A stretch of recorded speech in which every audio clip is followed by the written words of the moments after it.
안녕하세요. 크리스탈과 함께 책 읽는 시간입니다. 오늘 함께 하실 작품은 모파상의 비계 덩어리입니다. 구독, 좋아요, 알림 설정 부탁드립니다.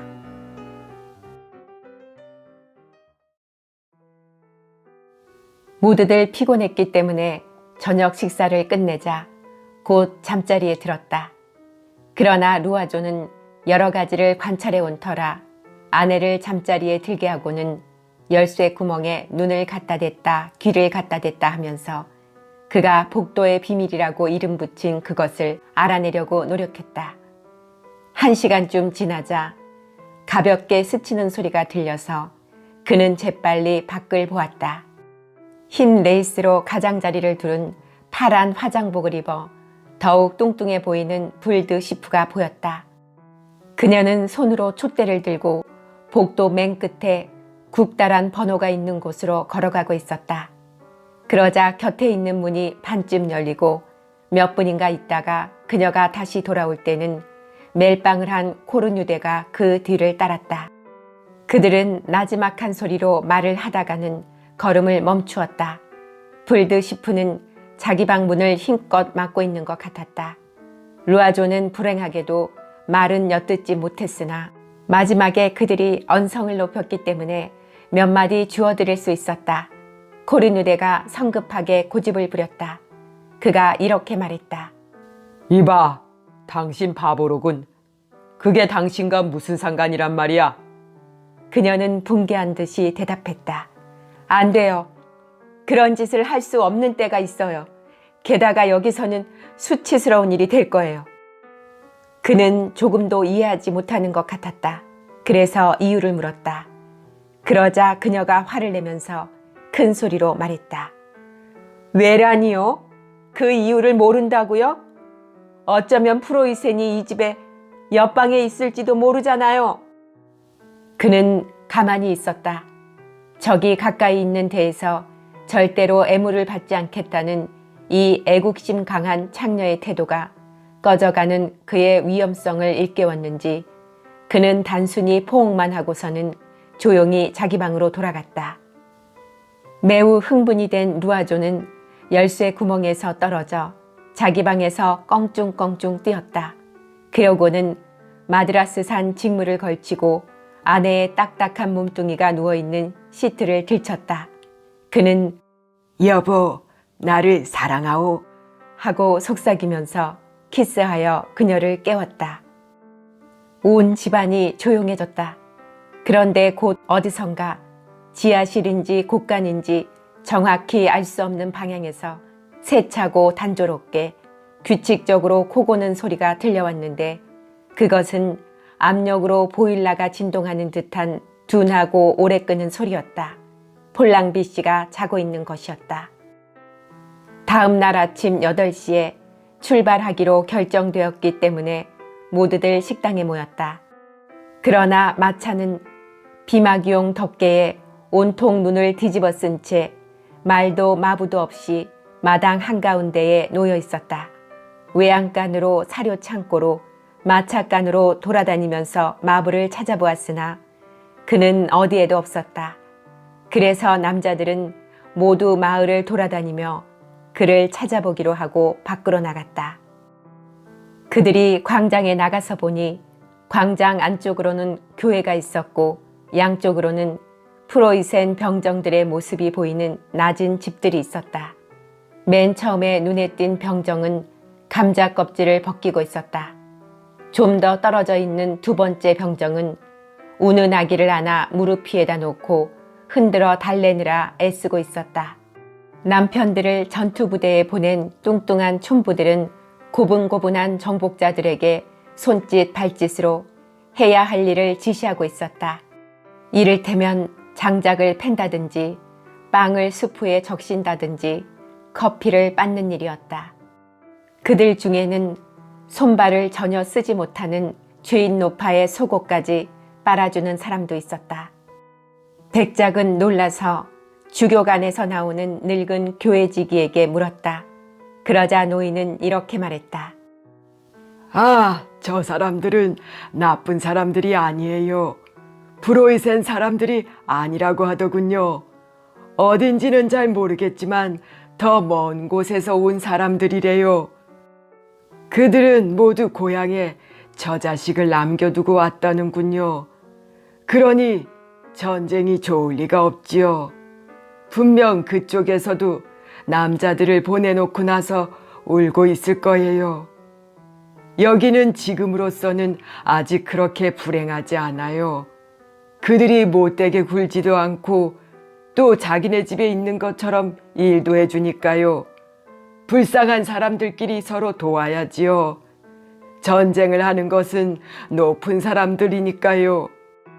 정복자와 피정복자 사이에 이루어진 화친 협상에 붕괴한 코르누데는 차라리 여인숙에 처박혀 있는 것이 낫겠다고 생각하고 돌아가 버렸다.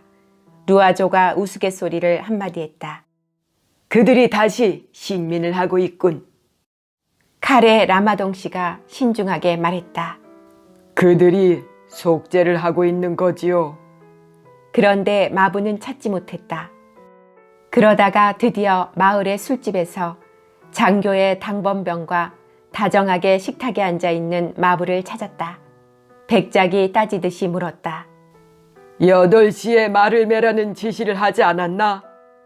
그랬습지요. 그런데 그 뒤에 다른 지시를 받았거든요. 어떤 지시인가? 무슨 일이 있어도 마차에 말을 매지 말라고요. 누가 그런 지시를 했나? 브로이센 사령관이죠. 어째서지?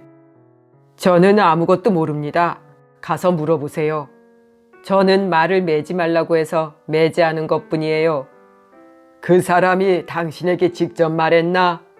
아닙니다요.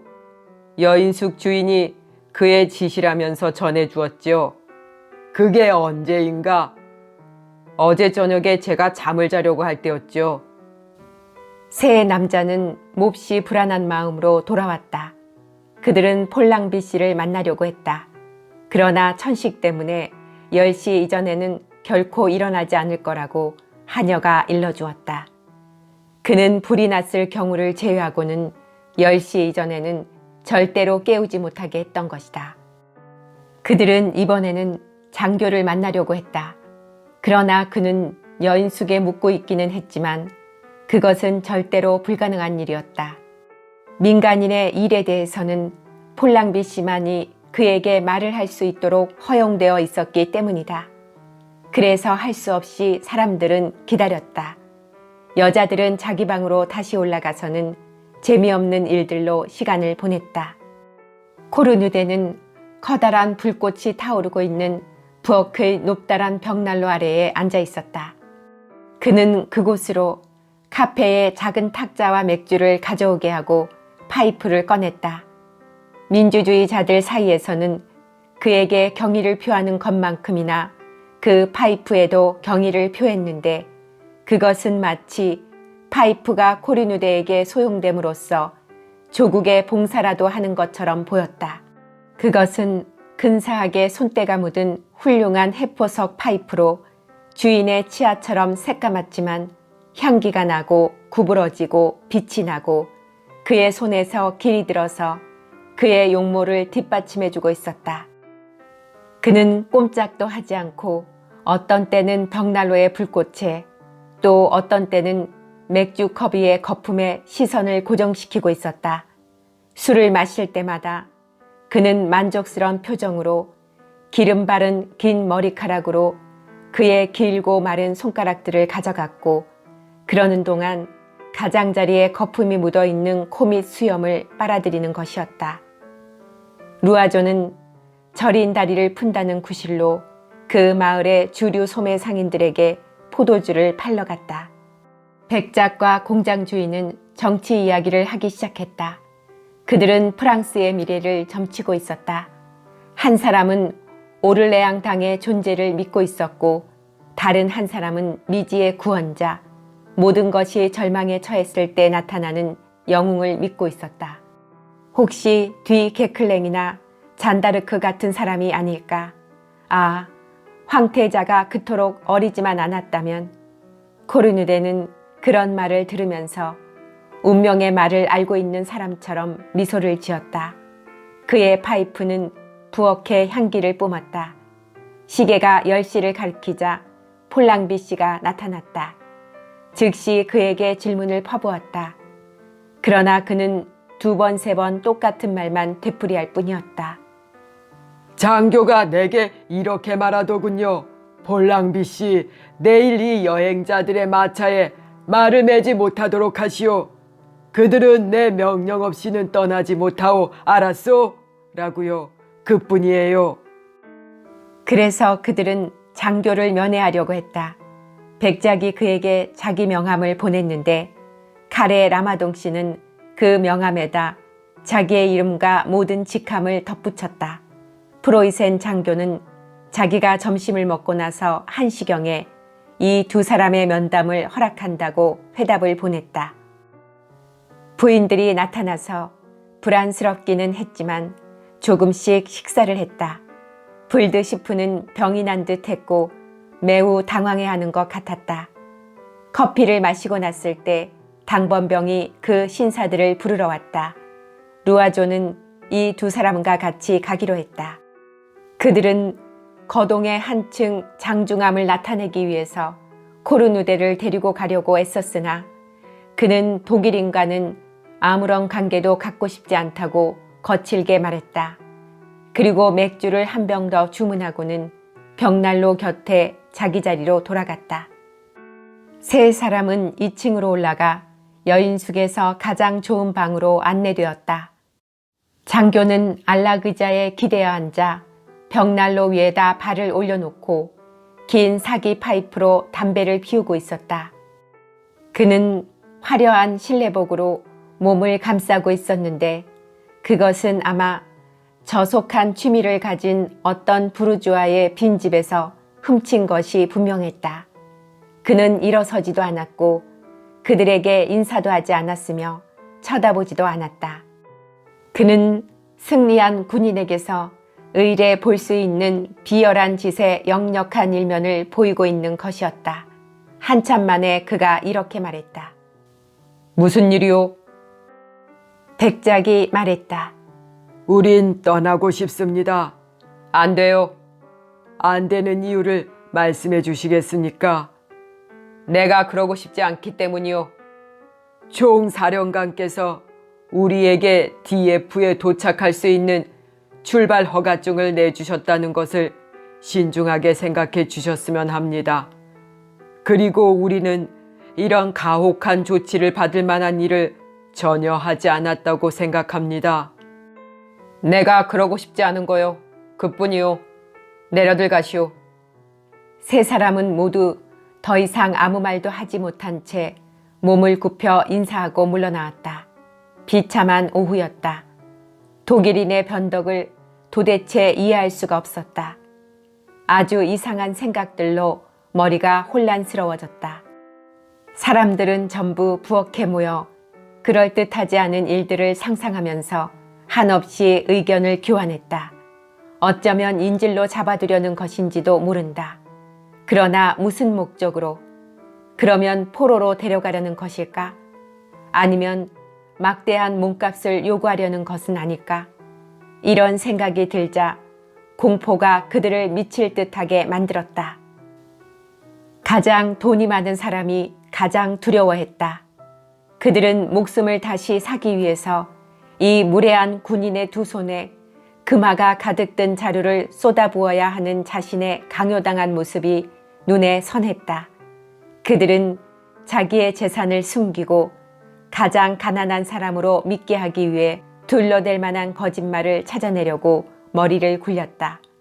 루아조는 시계를 풀어 주머니 속에 숨겼다. 밤이 되자 두려움은 한층 더했다. 램프가 켜졌다. 저녁 식사를 하기까지는 아직 2시간이 남아 있었다. 그때 루아조 부인이 트럼프의 31점 게임을 하자고 하자 그들은 모두 기분 전환이 될 것 같아서 찬성했다. 코르누데까지도 예의상 파이프를 끄고 그 틈에 끼어들었다. 백작이 카드를 쳐서 돌렸다. 불드시프가 단번에 31점을 만들었다. 곧 게임에 대한 흥미가 머리를 떠나지 않던 두려움을 진정시켜 주었다. 그런데 코르누데는 루아조 부부가 속임수를 쓰기 위해 한패가 되었음을 눈치챘다. 그들이 식사를 하기 위해 식탁에 앉으려고 할 때 폴랑비 씨가 다시 나타났다. 그가 쉰 목소리로 말했다. 프로이센 장교가 엘리자베트 두세 양에게 아직도 생각을 바꾸지 않았느냐고 물어보라고 하는데요. 불드시프는 얼굴에 핏기가 싹 가신 채 서 있었다. 그러다가 갑자기 얼굴이 새빨개지면서 너무도 화가 나서 숨이 막혀 말을 하지 못했다. 드디어 그녀가 말문을 열었다. 그 비열한 인간에게, 그 더러운 인간에게, 그 프로이센 놈팡이에게 말하세요. 절대로 나는 받아주지 않을 거라고요. 잘 들으세요. 절대로, 절대로, 절대로 받아들이지 않겠다고요. 뚱뚱한 여인숙 주인이 밖으로 나갔다. 그러자 불드시프는 간밤에 그녀가 프로이센 장교를 방문했을 때 무슨 일이 있었는지 그 비밀을 알아내려는 사람들에게 둘러싸여 질문을 받고 독촉을 받았다. 처음에는 그들의 말을 듣지 않았으나 곧 분노가 그녀를 흥분시켜 놓았다. 그 작자가 뭘 원했냐고요? 그놈이 무얼 바라냐고요? 나와 함께 자고 싶다는 거예요. 그녀가 악을 썼다. 그러나 아무도 그 말이 거슬리지 않았다. 그만큼 분노가 컸던 것이다. 코르누데는 식탁 위에 사납게 맥주컵을 내려놓다가 컵을 깨뜨리고 말았다. 그 비열하고 난폭한 군인에 대한 비난의 아우성이 분노의 숨결이 일고 그녀에게 강요된 희생의 일부분을 저마다 강요당하기라도 한 것처럼 저항을 위해 모두들 모였다. 백작은 그자들이 옛날의 야만인들과 똑같이 행동한다고 흥분하며 말했다. 특히 부인들은 불드시프에게 격렬하고도 다정한 동정을 표시했다. 식사 때밖에 나타나지 않는 수녀들은 머리를 숙이고 아무 말도 하지 않았다. 그들은 처음에 분노가 가라앉자 저녁 식사를 했다. 그러나 이야기는 거의 하지 않은 채 모두들 깊은 생각에 빠져 있었다. 부인들은 일찍이 물러갔다. 남자들은 모두 담배를 피우면서 카드판을 버리고 폴랑비 씨를 초대했다. 그에게 장교의 반대를 꺾을 수 있는 방법을 교묘하게 물어볼 생각이었다. 그러나 그는 자기 카드 게임만 생각할 뿐 아무 말도 듣지 않고 아무 대답도 하지 않았다. 그는 게임이나 합시다, 여러분. 이라는 말만 되풀이했다. 그는 카드 게임에 너무 빠져 있어서 침 뱉는 것도 잊고 있었다. 그래서 가슴 속에서는 가르랑거리는 오르간 소리가 났다. 씩씩 하는 소리가 나는 그의 폐는 낮고 깊은 음표에서부터 울려고 애쓰는 어린 수탉의 날카롭고 목신 소리까지 모든 음계를 다 냈다. 잠이 와서 쓰러질 것 같은 부인이 그를 데리러 왔을 때도 그는 위층으로 올라가는 것을 거절할 정도였다. 그러자 그녀는 혼자 가버렸다. 그녀는 언제나 태양과 더불어 일어나는 아침형인 반면 남편은 친구들과 더불어 언제나 밤을 지새울 용의가 있는 저녁형이었던 것이다. 그는 아내에게 불 앞에 애금이 그나 놓아두구려 하고 소리치고는 다시 게임을 시작했다. 그에게서 어떠한 정보도 들을 수 없다는 것을 알자 사람들은 잘 시간이라면서 각자 잠자리로 돌아갔다. 다음 날 아침 그들은 또 막연한 희망과 더욱 커지는 떠나고 싶은 욕망과 이 끔찍스러운 여인숙에서 보내야 할 두려움을 안고 일찌감치 자리에서 일어났다. 그러나 말들은 여전히 마구간에 있었고 마부는 보이지 않았다. 사람들은 그저 마차 주위를 맴돌았다. 아침 식사 시간은 아주 침울했다. 불드시프에 대해서는 어떤 냉담함 같은 것이 생겨나고 있었다. 하룻밤 자고 나면 좋은 생각이 떠오른다지만 그들의 판단이 약간 바뀌었기 때문이다. 잠에서 깨어났을 때 자기 일행에게 어떤 놀랍도록 좋은 일을 마련해주기 위해 그 프로이센 장교를 남몰래 찾아가지 않은 이 창녀에 대해서 지금은 원망을 하고 있었다. 그보다 더 간단한 일이 어디 있겠는가? 게다가 그걸 누가 알겠는가? 그녀는 일행의 난처한 입장을 딱하게 여겨왔다는 것을 장교에게 말함으로써 체면을 차릴 수도 있었던 것이다. 그녀로서는 그런 일이 그렇게 중요한 일도 아니지 않은가? 그러나 아직은 아무도 그런 생각을 입 밖에 내어 말하지 않았다. 오후에는 지루함을 참다 못한 백작이 마을 근처로 산책을 나가자고 제의했다. 저마다 단단히 몸을 감싸고 불 옆에 있는 것이 낫겠다고 하는 코르뉴대와 교회나 사제관에서 하루를 보내는 수녀들을 제외하고는 몇 안 되는 일행이 떠났다. 날로 더해가는 추위는 코와 귀를 사정없이 찌르는 듯이 혹독했다. 발은 너무 아파서 걸음을 옮길 때마다 고통스러웠다. 끝없이 하얀 눈에 덮인 들판이 나타나자 너무도 무시무시하고 음산하게 보여서 사람들은 얼어붙은 마음과 조여드는 가슴으로 곧 돌아섰다.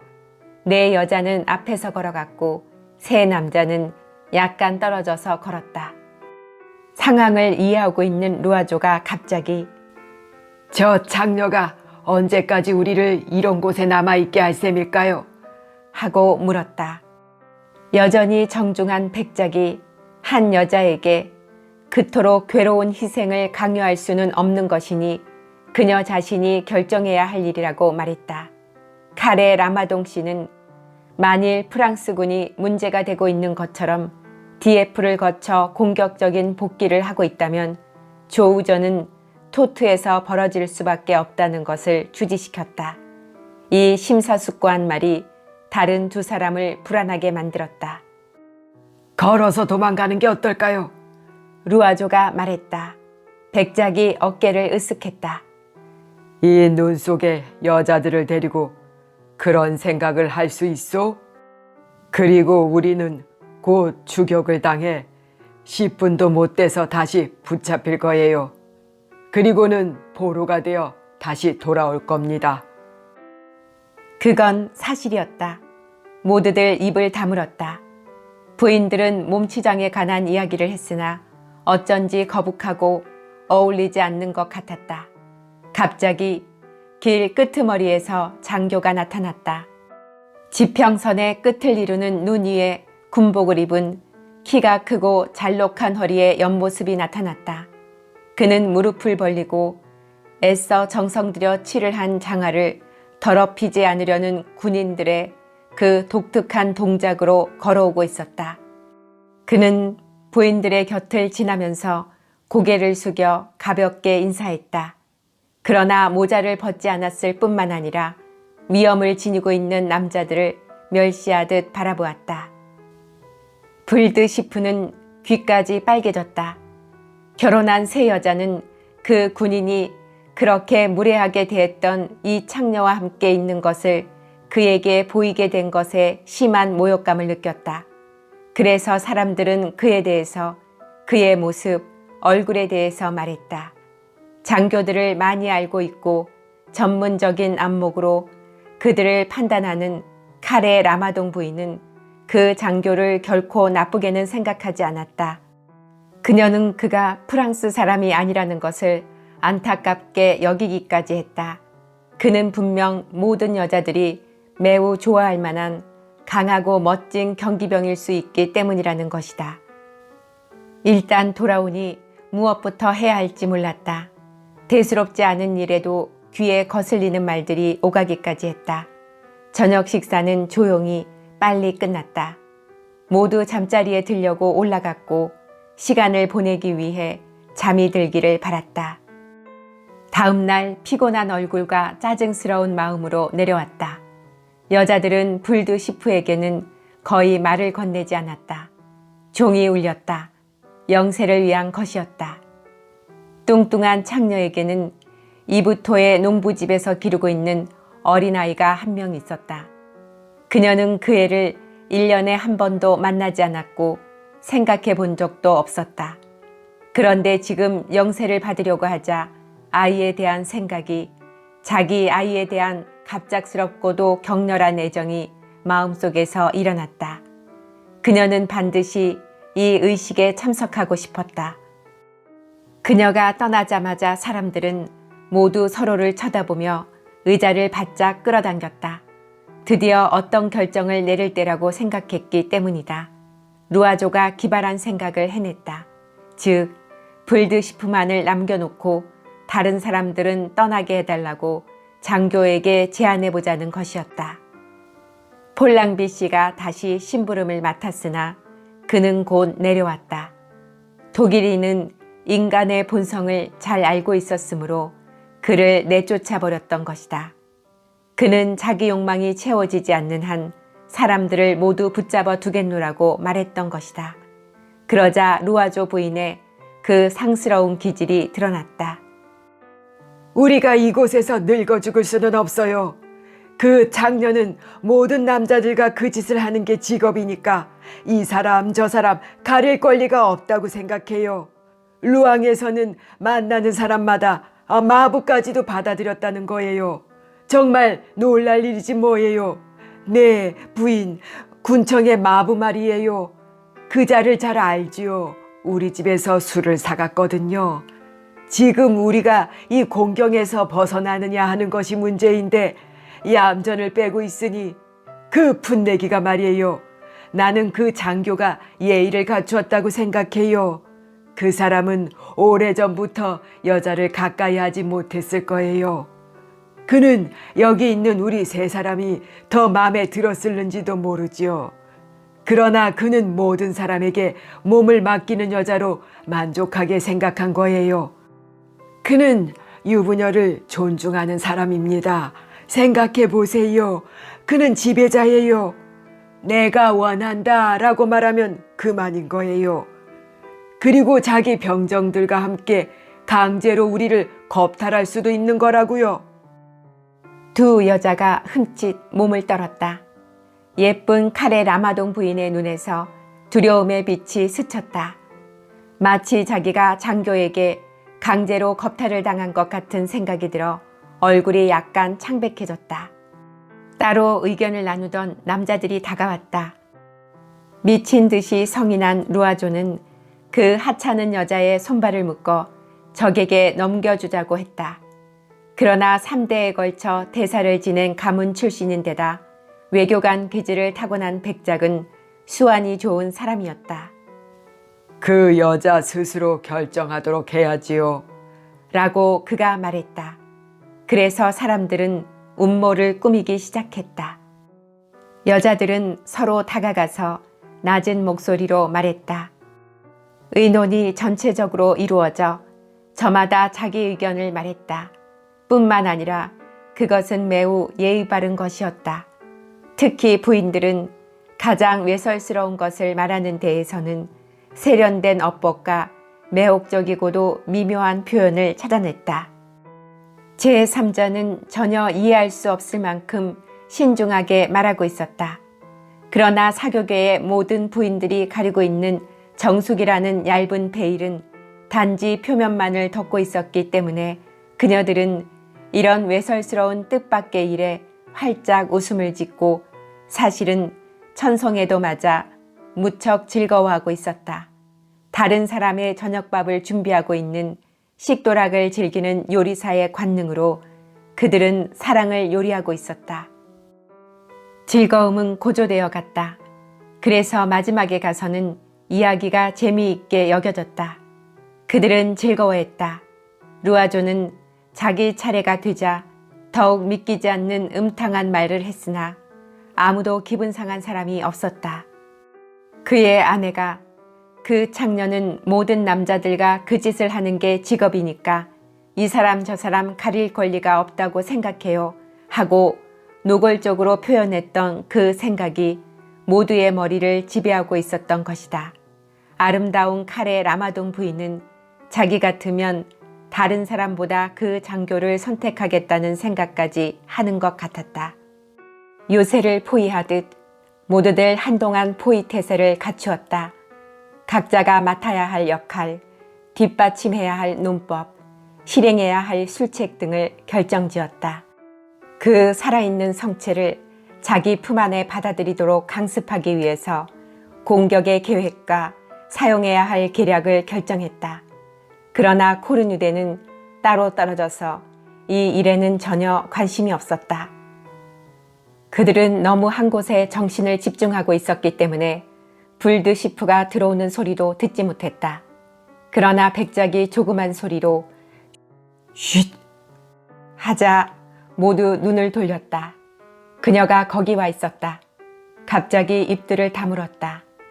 그들은 처음에는 왠지 당황해서 그녀에게 말을 걸 수가 없었다. 이때 사교계의 이중적인 성격을 가진 데다 다른 사람들보다 능숙하게 길들여져 있는 백작 부인이 세례식은 재미있었나요? 하고 그녀에게 물었다. 아직도 감동이 가시지 않은 뚱뚱한 창녀는 사람들의 얼굴이나 태도, 그리고 성당의 모습까지 전부 이야기했다. 그녀는 이렇게 덧붙였다. 이따금 기도를 드린다는 것은 정말 좋은 일이지요. 점심 식사 전까지 부인들은 자기들의 충고에 대하여 그녀의 신뢰와 순종을 증대시키기 위해서 그녀를 상냥하게 대하는 것으로 만족했다. 그러나 식탁에 앉자마자 공략이 시작되었다. 처음에는 자기 희생에 관한 막연한 대화가 오갔다. 그러다가 옛날의 신뢰들을 인용했다. 주디트와 오르페론이, 다음에는 리크레스와 섹스티스, 그리고 적장들을 가리지 않고 자기 침실로 끌어들여 노예처럼 복종하도록 했던 클레오파트라를 인용했다. 그러고는 이 무식한 백만장자들의 상상에서 피어난 황당한 이야기가 전개되었다. 로마의 여자 시민들이 카프에 가서 한니발과 그의 부관들, 그리고 외국인 용병 집단을 자기 품 안에서 잠들게 했다는 그런 이야기였다. 흉악하고 가증스러운 인간들을 영웅적인 애무로 굴복시키고 복수와 헌신에 자기의 순결을 희생시킨 여자들을 모두 인용했다. 무서운 전염병을 보나파르트에게 옮기기 위해 일부러 그 병균을 접종하게 했으나 보나파르트는 이 운명적인 미래의 시간에 갑자기 무력해져서 기적적으로 생명을 구했다는 그 명문 출신의 영국 여자에 대한 이야기까지 애매한 표현으로 말했다. 이런 이야기는 예의 바르고 절제 있는 태도로 전개되었으나 가끔 경쟁심을 자극하는데 적당한 고의적인 찬탄이 터져나오기도 했다. 결국 이 세상에서 여자가 해야 할 유일한 역할은 끊임없는 자기 희생이고 오합지졸의 일시적인 사랑에 계속 자기 육체를 내맡기는 것이라는 생각이 들 정도가 되었다.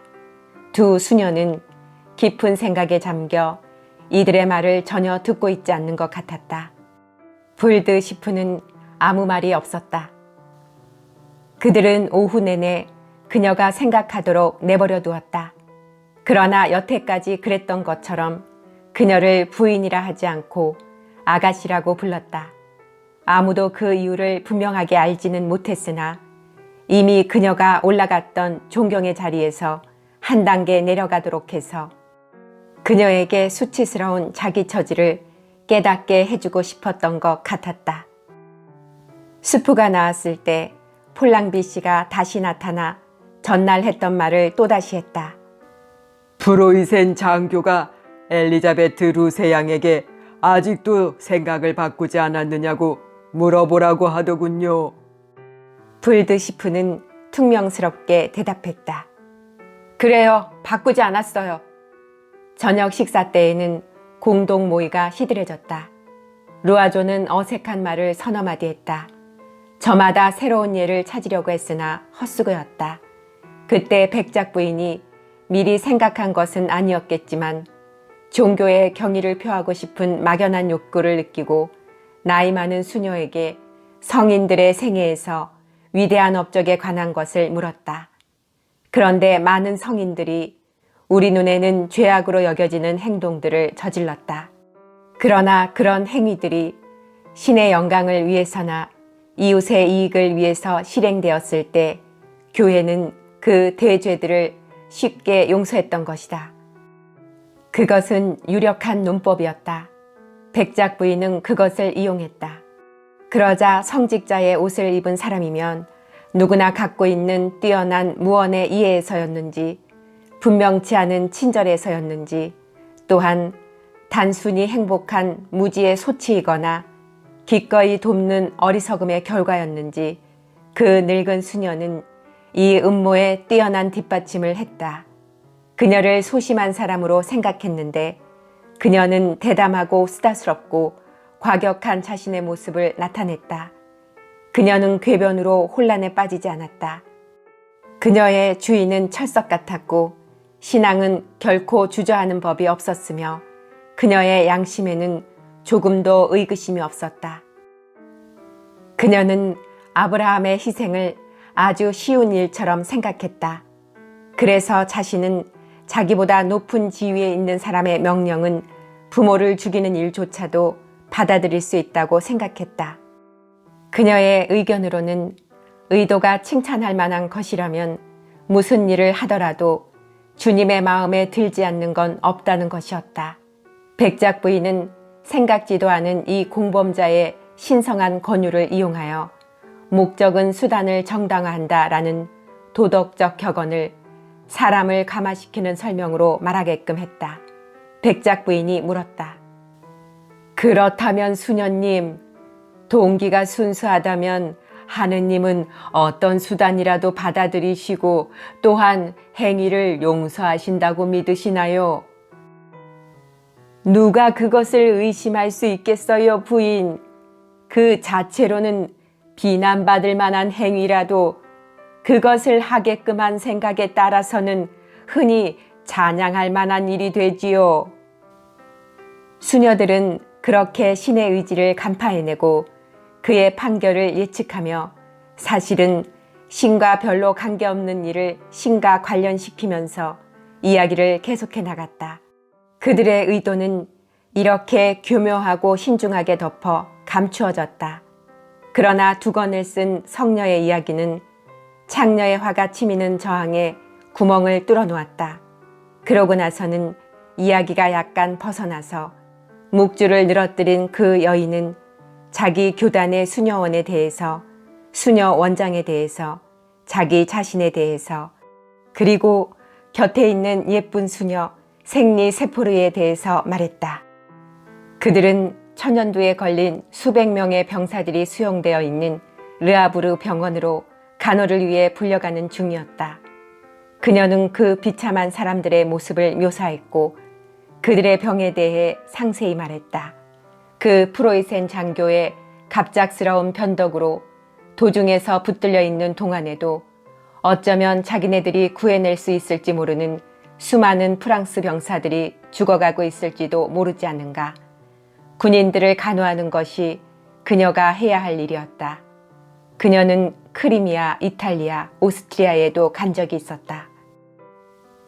그녀는 자기의 활동에 관한 이야기를 하다가 갑자기 자신이 북과 나팔 소리가 들리는 가운데 야영 부대를 쫓아다니고 전투의 회오리 속에서 부상당한 사람들을 끌어모으며 군기를 어긴 키가 크고 난폭한 군인들을 한마디로 대장보다도 더 잘 순화시키는 그런 수녀 가운데 한 사람이라는 것을 드러내 보였다. 여기저기가 얽고 쭈글쭈글한 얼굴을 한 진정한 수녀. 랑탕플랑의 얼굴은 전쟁의 황폐한 모습과도 같았다. 그녀 다음에 아무도 말하는 사람이 없었다. 그만큼 효과는 훌륭했다. 식사가 끝나자마자 사람들은 급히 침실로 올라갔고 다음 날 아침 늦게까지도 아무도 내려오지 않았다. 점심 식사는 조용했다. 사람들은 전날 뿌린 씨앗에 싹이 트고 열매가 맺는 시간을 주고 있었다. 백작 부인이 오후에 함께 산책을 가자고 제의했다. 그래서 백작은 미리 약정이 되어 있었기 때문에 불드시프의 팔을 잡고 다른 사람들의 뒤에서 그녀와 같이 있었다. 백작은 그녀에게 허물없고 아버지 같은 그러나 성실한 남자들이 창녀들에게 쓰는 약간 깔보는 듯한 말투로 이야기하면서 그녀를 아가씨라고 불렀다. 자기의 높은 지위와 이론의 여지가 없는 명망으로서 그녀를 대했다. 그는 곧 문제의 요점으로 파고들었다. 프로이센 장교가 원하는 것을 이루지 못하면 뒤따르게 될 폭력 행위에 당신과 다름없이 우리도 위험에 처하게 될 텐데, 그래, 당신은 당신 생활에서 그토록 흔히 했던 환심을 사려는 마음으로 승낙하기보다 오히려 우리를 이곳에 잡아두게 하는 것이 좋단 말이오. 불드시프는 아무 말도 하지 않았다. 백작은 그녀를 부드러움으로, 추론으로, 이타심으로 설득하려 했었다. 그는 필요할 때는 모든 친절을 다하고 아첨을 하여 결국 상냥해지기도 하지만 백작 각하로 남아있을 줄도 알았다.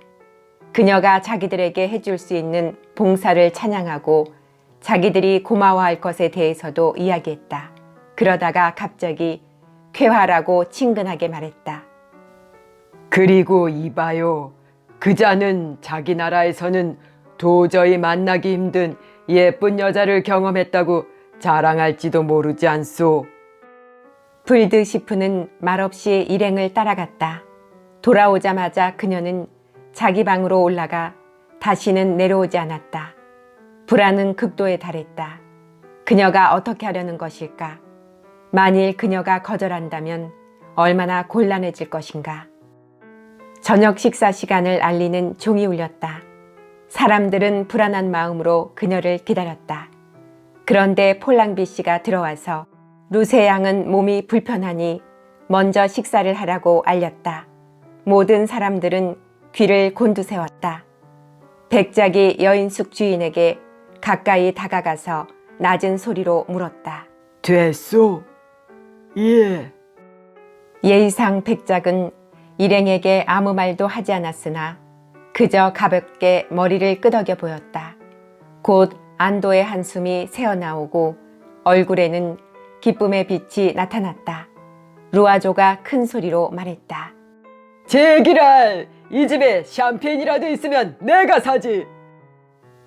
주인이 손에 4병의 샴페인을 들고 돌아오는 것을 보고 루아조 부인은 고민이 되었다. 모두들 갑자기 수다스러워지고 떠들썩해졌다. 외설스러운 기쁨이 가슴에 가득 찼던 것이다. 백작은 칼의 라마동 부인이 매력적이라는 것을 알아본 것 같았고 공장 주인은 백작 부인에게 찬사를 보냈다. 이야기는 활기를 띠었고 명랑했으며 독설로 가득했다. 갑자기 루아조가 근심스러운 얼굴이 되어 두 팔을 치켜 세우면서 조용히! 하고 고함을 질렀다. 모두들 깜짝 놀라 거의 동시에 입을 다물었다. 그러자 루아조는 두 손으로 쉿 하는 신용을 하면서 귀를 곤두세우고 천장을 올려다보았다. 그는 다시 귀를 기울이더니 평상시의 목소리로 돌아와 이렇게 말했다. 안심들 하세요. 일이 잘 진행되고 있습니다. 금세 이해가 가지는 않는 듯 했으나 곧 미소가 스쳐 지나갔다.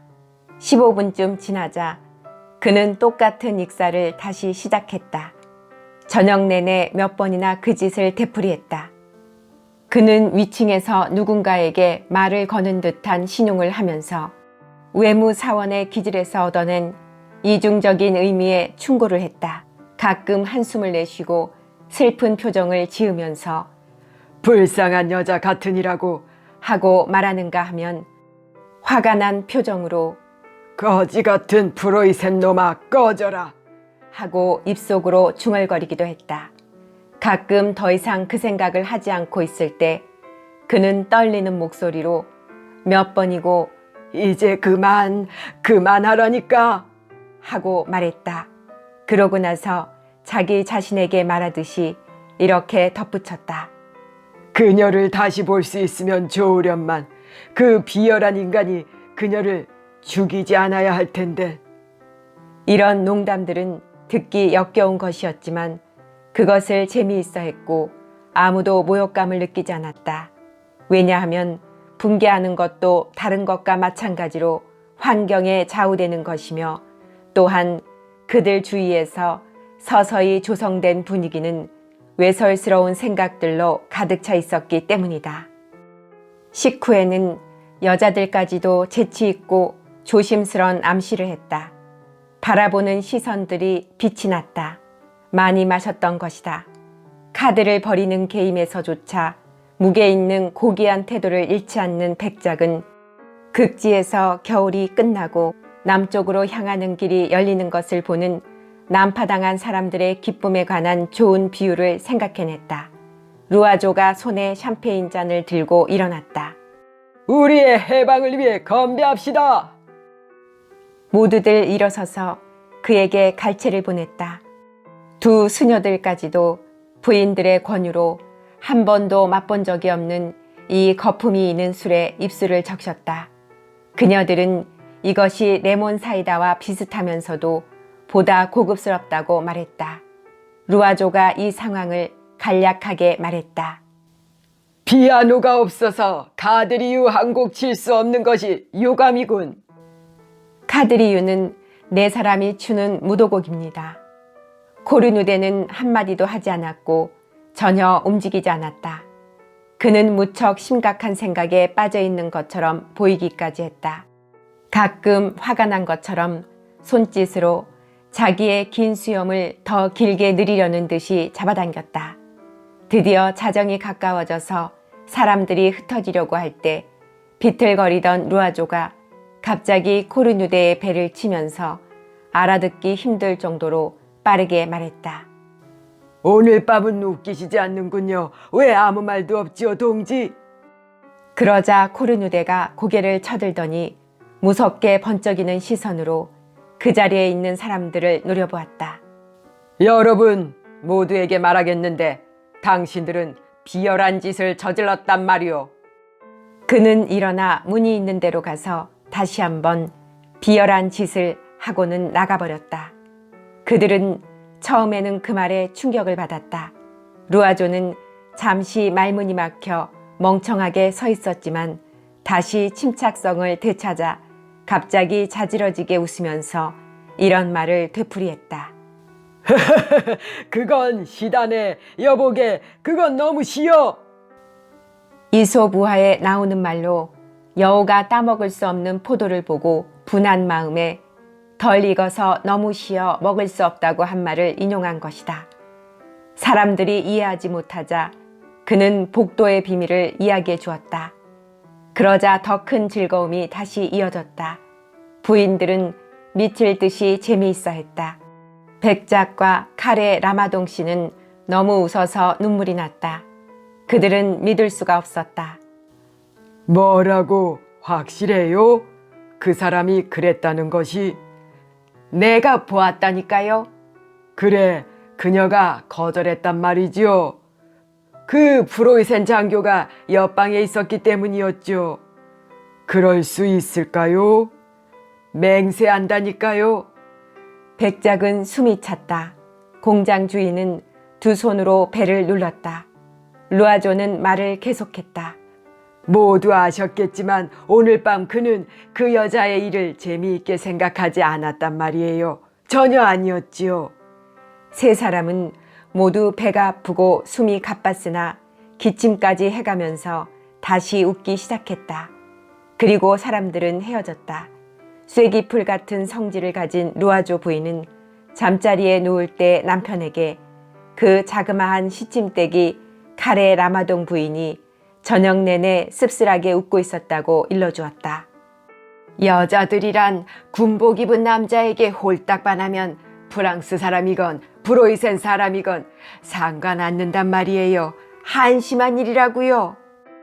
그리고 밤새도록 복도의 어둠 속에서는 거의 감지될 수 없는 숨소리 비슷한 가벼운 소리, 떨림, 맨발이 가볍게 닿는 소리, 감지되지 않는 삐걱거리는 소리가 들려왔다. 가는 불빛이 한동안 문 밑으로 새어나오는 것을 보면 모두 아주 늦게서야 잠이 들었음이 확실했다. 샴페인은 그런 효과를 가지고 있다. 그것은 수면을 방해한다고 한다.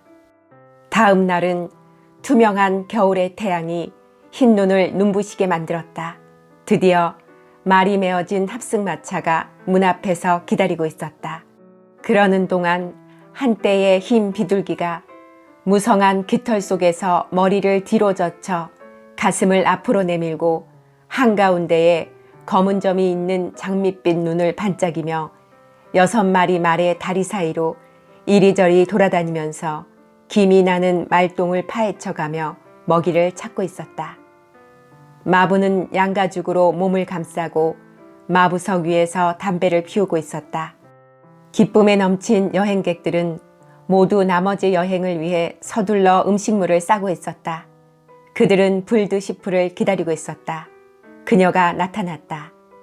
그녀는 약간 당황해하고 수줍어하는 것 같았다. 그녀는 머뭇거리면서 일행이 있는 쪽으로 나아갔다.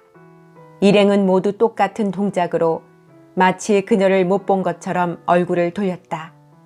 백작은 품위 있게 자기 아내의 팔을 잡고 이 불결한 접근에서 그녀를 보호했다. 뚱뚱한 창녀는 어리둥절해서 걸음을 멈추었다. 그러고는 있는 용기를 다해 공장 주인의 아내에게 다가가서 안녕하세요 부인 하고 정중하게 인사했다. 상대방은 정절에 대한 모욕을 받은 시선을 보내면서 단지 고갯짓으로 무례한 인사를 건성으로 건넸다. 사람들은 모두 바쁜 것처럼 보였고 마치 그녀가 치마 속에 전염병이라도 옮아온 것처럼 그녀를 멀리했다. 그러고는 급히 마차가 있는 쪽으로 달려갔고 그녀만이 맨 나중에 그곳으로 가서 처음 올 때 앉았던 그 자리에 묵묵히 다시 앉았다. 모든 사람들은 그녀를 쳐다보지 않았고 알아보지도 못하는 것 같았다.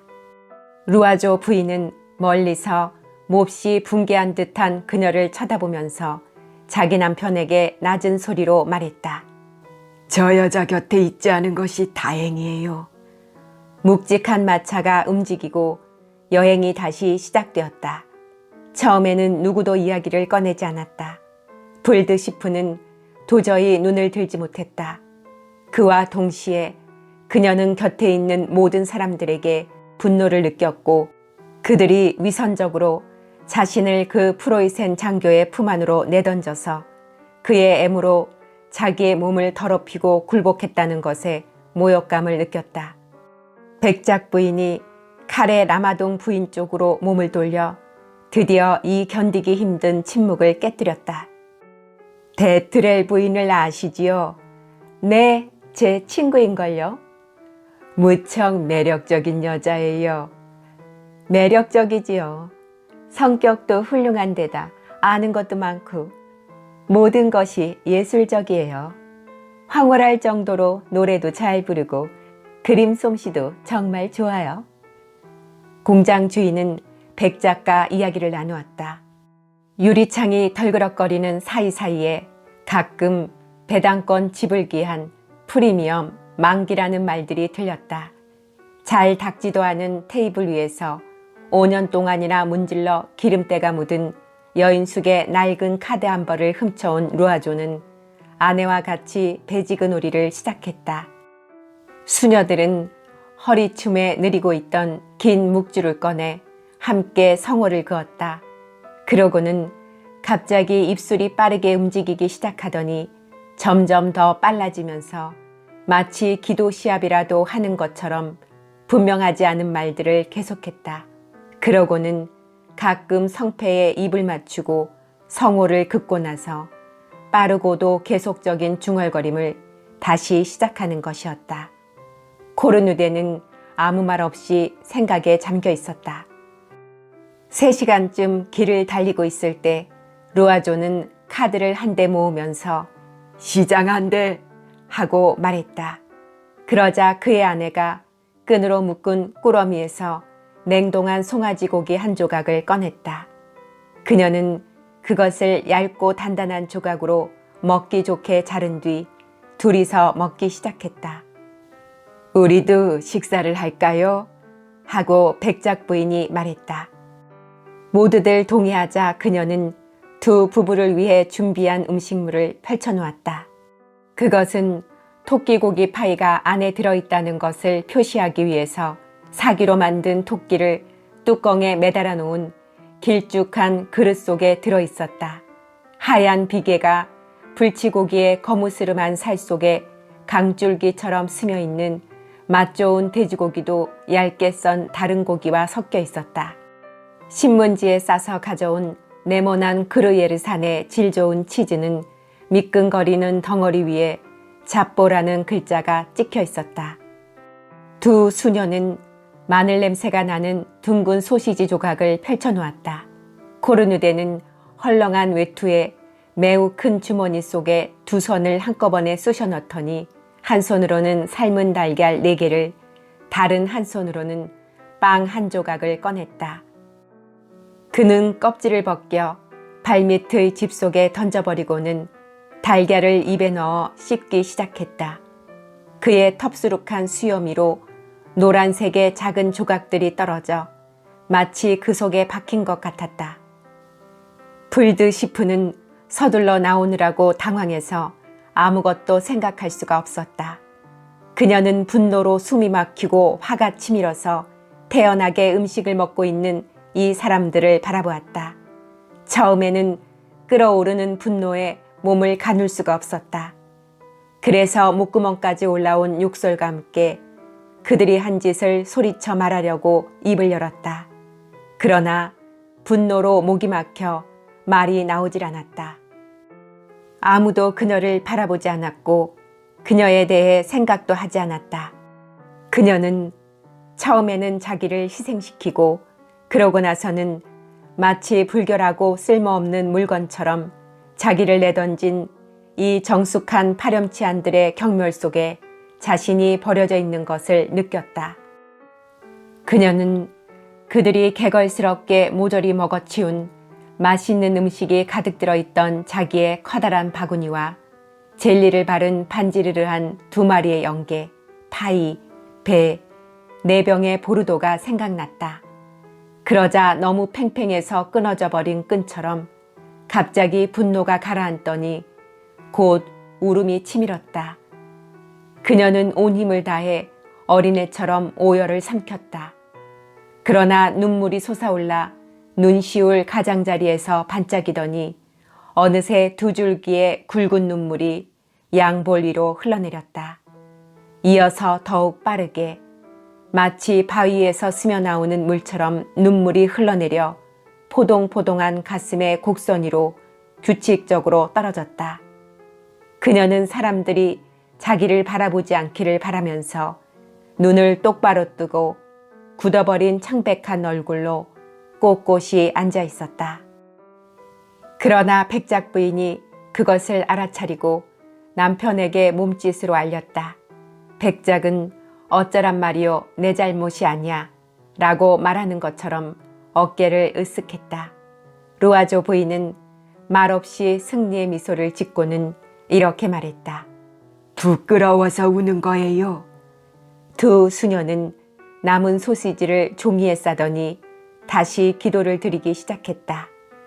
그때 달걀을 먹어치운 코르누데가 맞은 쪽 의자 밑으로 긴 다리를 뻗고 몸을 뒤로 젖혀 팔짱을 끼고는 짓궂은 장난을 막 생각해낸 사람처럼 미소를 지으며 휘파람으로 라 마르세예즈, 프랑스의 국가를 부르기 시작했다. 얼굴들이 모두 침울해졌다. 이 민중적인 노래가 분명히 곁에 있는 사람들의 마음에 들지 않았던 것이다. 그들은 신경질적이 되고 역정이 나서 부정확한 파이프 오르간 소리를 들은 개들처럼 짖으려는 표정을 하고 있었다. 그는 그것을 알아차리고도 그만두지 않았다. 가끔 떨리는 목소리로 노래를 부르기조차 했다. 조국에 대한 성스러운 사랑이여, 안도하라, 떠받치라, 복수하는 우리 팔을, 자유, 사랑하는 자유여, 그대들의 수호자와 함께 싸우라. 눈이 더욱 심하게 내려서 마차는 더 빨리 달렸다.